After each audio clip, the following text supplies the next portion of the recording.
What's up, Falcons Nation? It's your boy Jew coming at you with another Atlanta Falcons video. As always, Falcons Nation, rise up. In today's video, I would like to give you guys some Atlanta Falcons news. But if you're new to the channel, please hit that subscribe button, hit that notification bell so you know when I've done Atlanta Falcons content. Hit that like button for your boy. I do appreciate each and every one of you guys for your continued support, continuing to share out my content. If you'd like to follow your boy on Twitter and Instagram, you can follow me at Jew Talk Sports. If you'd like to donate to my channel, you can donate to my Cash App, which is the $ Jew Talk Sports. If you'd like to be a part of my Jew Talk Sports membership, you can hit that join tab here on the channel as well. But with that being said, let's jump right into the video. So as I mentioned in today's video, do want to give you guys some Atlanta Falcons news. So the Atlanta Falcons have interviewed Bobby Slowik for our head coach opening. He's scheduled to have a second interview later this week, I believe on Thursday. And Bobby Slowik is one of those guys that's a top candidate for me for this Atlanta Falcons head coaching opening. Bobby Slowik is one of those guys that is cut from that Kyle Shanahan, Mike Shanahan tree of coaches. He is an offensive-minded coach. He did coach the Houston Texans as their offensive coordinator last season. He did a really good job with first-year quarterback C.J. Stroud. C.J. Stroud had one of the better years for a rookie quarterback. He was in the top 5 when it came to touchdown passes in the entire NFL. And he had, as I mentioned, one of the best years for a rookie quarterback. Bobby Slowik did a great job of, bringing him along. And he was coaching under DeMeco Ryans, who was a first-time head coach as well with the Houston Texans. And those guys did make the playoffs this season. And they did also win, I believe, win their division. But the Houston Texans did fall short last week in the playoffs. They did win their wild card game, but they fell short last week against the Baltimore Ravens. But I really feel like Bobby Slowik is one of those guys that could come to Atlanta. He will understand how to use the young weapons that we have. He would be able to help a young quarterback come along if we decide to draft a quarterback in this draft.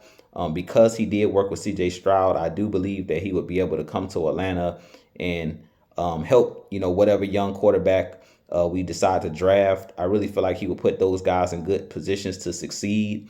And one thing I love about Kyle Shanahan and his coaching tree and Mike Shanahan's coaching tree, for the most part, the guys that are having success in the league, especially the offensive-minded coaches, coached under Kyle or Mike Shanahan. You have Deshaun McVays with the LA Rams, who was in the playoffs. You had Bobby Slowik, who was in the playoffs. You had Matt LaFleur, who's been having a lot of success with the Green Bay Packers. So a lot of these guys, the Mike McDaniels, who's coaching the Miami Dolphins, these guys are having a lot of success running that West Coast offense and, putting their own wrinkles on to that Kyle Shanahan and Mike Shanahan playbook. But I really feel like if we were to bring Bobby Slowik here, he would know how to get guys like Kyle Pitts involved. He would understand how to scheme Drake London and Bijan Robinson and these guys open. And I feel like he would have more talent. Last year with the Houston Texans, were a very young football team. If he were to come over to our Atlanta Falcons, I feel like we have a little bit more weaponry as far as the wide receivers and running backs. That the weapons that he would have to deploy. I feel like he has more weapons in Atlanta. And I really feel like one of the biggest Achilles heels for our Atlanta Falcons last year was we weren't putting up enough points, especially in the red zone, whether it was turnovers, whether it was Arthur Smith not understanding time and possession and understanding player skill sets and when to put certain players in the game, especially as far as running the football. He didn't do a good job when we got in the red zone of giving Cordell Patterson and guys like Tyler Algier the ball, guys that are hard to stop in, in those small, short areas when you need those physical yards. And I feel like that's something that Bobby Slowik would understand.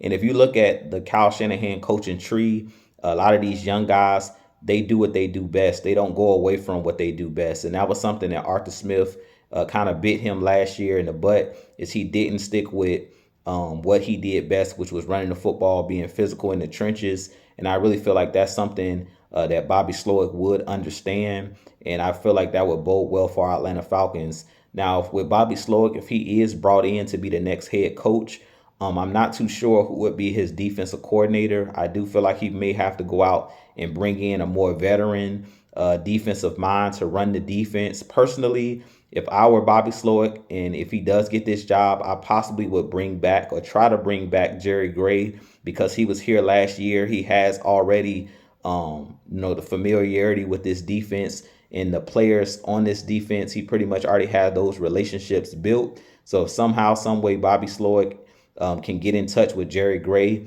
I really feel like that would be smart because we lost Ryan Nielsen. Jerry Gray was also the assistant head coach last year, so he understands and already has the relationship with these players. And the team, we wouldn't have to learn a new scheme on defense because he's already familiar with the players. He would be able to come in and basically run a similar scheme or the exact same scheme that Ryan Nielsen was running last season. But I really feel like I stated that Bobby Slowik could have a lot of success in as a head coach. I'm not too sure of his leadership skills as far as him being able to be the CEO of the team and, being able to run the entire team, because we know being an offensive coordinator or a defensive coordinator is just one side of the football. You still have to be able to motivate young men and even veteran players. You have to be able to motivate and be a leader in the locker room. So that's something that we will have to wait and see if he is hired as the head coach. But I really feel like the NFL is changing. I feel like these younger athletes are changing. You can't run teams the way that you used to run them with an iron fist. You can't really rule with that iron fist like you once could, because this is a different day. It's a different type of athlete nowadays. These guys are making a lot more money than they were making in years past. So I really feel like the young and upcoming vibrant coaches, I really feel like they have an upper hand on a lot of these older coaches. And I do believe that with that Kyle Shanahan scheme, one thing that I really like about the Kyle Shanahan tree is that they run a lot of motion on offense, which I think would also bode well for this Atlanta Falcons team. When you run a lot of motion on offense, it creates confusion for the defense.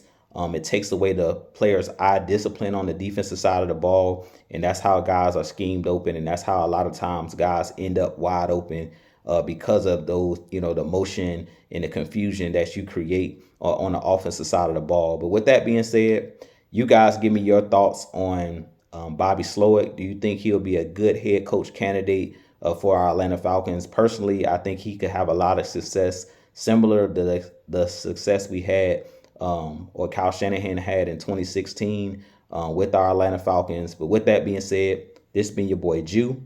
I have a lot more content coming for you guys. As always, Falcons Nation, rise up, be blessed. Peace.